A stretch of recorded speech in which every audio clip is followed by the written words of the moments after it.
This time on Bulletproof Tactical, we're gonna go ahead and take a look at the Glock 42, chambered in .380. You guys have been asking me to review this firearm a lot, so I finally got my hands on one, and we're gonna go ahead and take a closer look at it. Continue watching.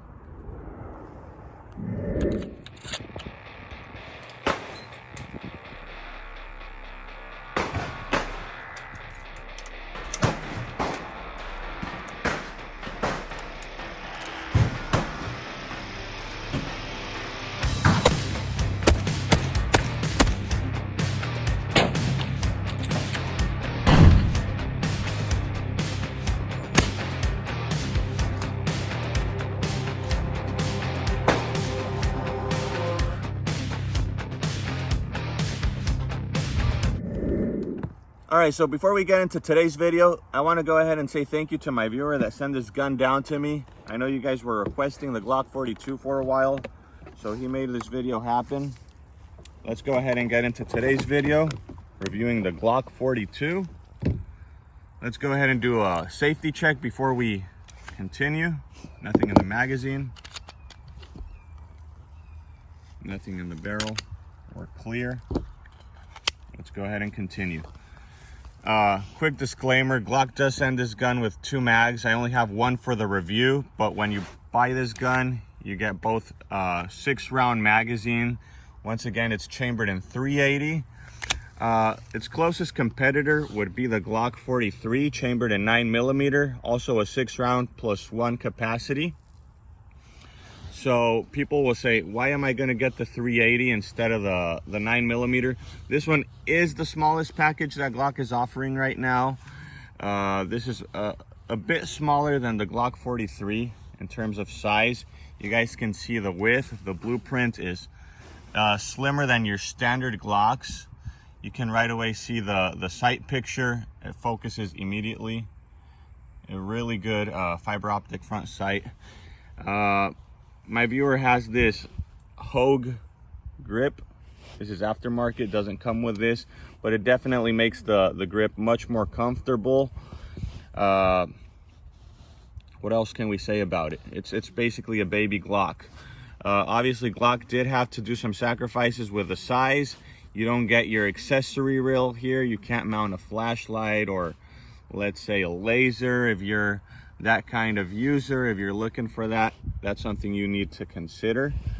Obviously .380, it's a lot of controversy. Some people just prefer 9mm, but if you don't care about the caliber, there's plenty of good ammunition you can get for it. .380.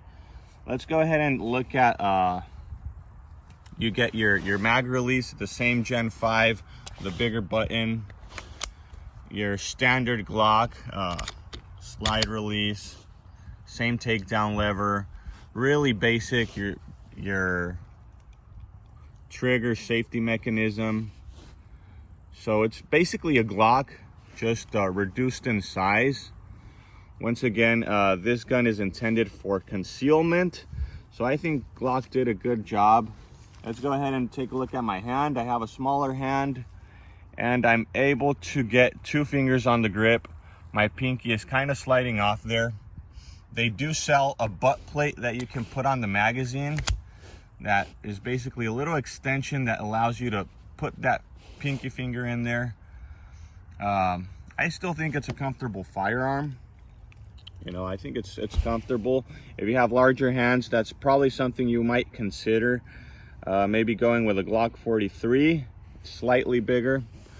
Or maybe just putting a pinky butt plate on your mag. That will also help. As far as the price for these firearms, I did a price check before I started the review. These firearms are going within $400 to $500 in the market right now, depending on what dealer you buy it from, or maybe the street price getting one used. I saw some for $450 brand new, $500. I even saw some brand new for $400. So just go ahead and check your area, availability, and how much you're willing to pay for this firearm. So let's go ahead and compare it with a dollar bill. Okay, so maybe my hands don't do justice. Let's go ahead and compare it with a dollar bill. You guys can see how big the firearm is. Pretty small firearm, especially coming from Glock. You're used to having a big chunky Glock. This one definitely feels like a Glock, but the size is definitely its main advantage here. Let's go ahead and weigh the little gun and do a trigger pull so we can see how much pounds the trigger has. And important to note, coming from a small firearm, it has a 3.2-inch barrel. So we're gonna test it down at the range and see how much recoil we're getting from such a small barrel. But let's go ahead and proceed weighing and checking the trigger first.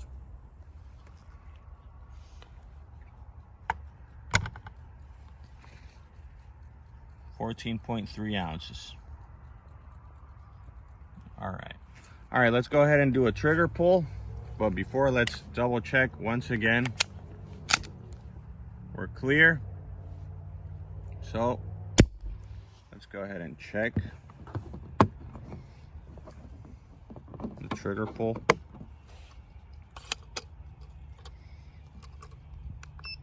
All right.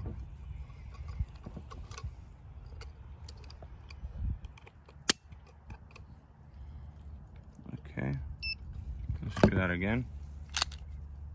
Let's do 5 trigger pulls and then we'll just get the average. Okay.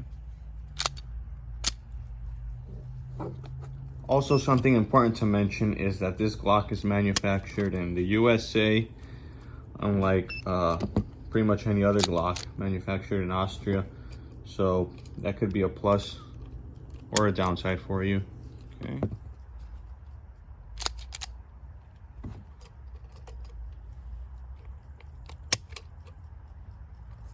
Okay, let's go ahead and get the average. Our average is 2 pounds, 3.8 ounces for this trigger pull. Not a bad trigger. It's basically feels like any other Glock trigger out there. All right, so now that we know more specs, we know how much the little gun weighs, how good the trigger pull is. Now that you guys got a closer look at it, now comes the fun part. Let's go ahead and take it down to the range, fill it up with some bullets, see how accurate it is, and then I'll go ahead and tell you my experience down at the range.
All right, so let me go ahead and tell you about my experience down at the range and what I thought about the firearm. First of all, I want to start by saying I filled up the mags with all types of bullets. I put hollow points, I put cheap ammunition, I put just your regular ball ammunition that you find everywhere, target ammo you can call it. And I had 0 malfunctions. I think Glocks are famous for reliability, and this one seems to be the same. So that's that. As far as how comfortable the firearm is, once again, I don't have the largest hand. I got a good grip on the firearm, and I also thought the recoil wasn't bad at all coming from this 3.2-inch barrel. You can get a really good grip on the firearm, and it doesn't recoil that bad. So if you're a first-time shooter, 380 is not a big-time heavy recoil caliber. So that's something important to you. That's something to note. As far as the overall quality of the firearm, it's anything you would expect from any other Glock. It's basic and it's functional. As far as the price goes, you can get a full-size Glock for that price But once again, this one's focused on concealability. So if you want something you can carry every day, that you don't have a big bulk on your waistband, something you can have in the glove box, maybe even a backup gun, this is probably a good option for you. And that's that. I hope you guys enjoyed the video. If you guys like it, please go ahead and like the video. Subscribe to my channel. It helps out a lot. And we'll see you on a future episode of Bulletproof Tactical. Thanks for watching.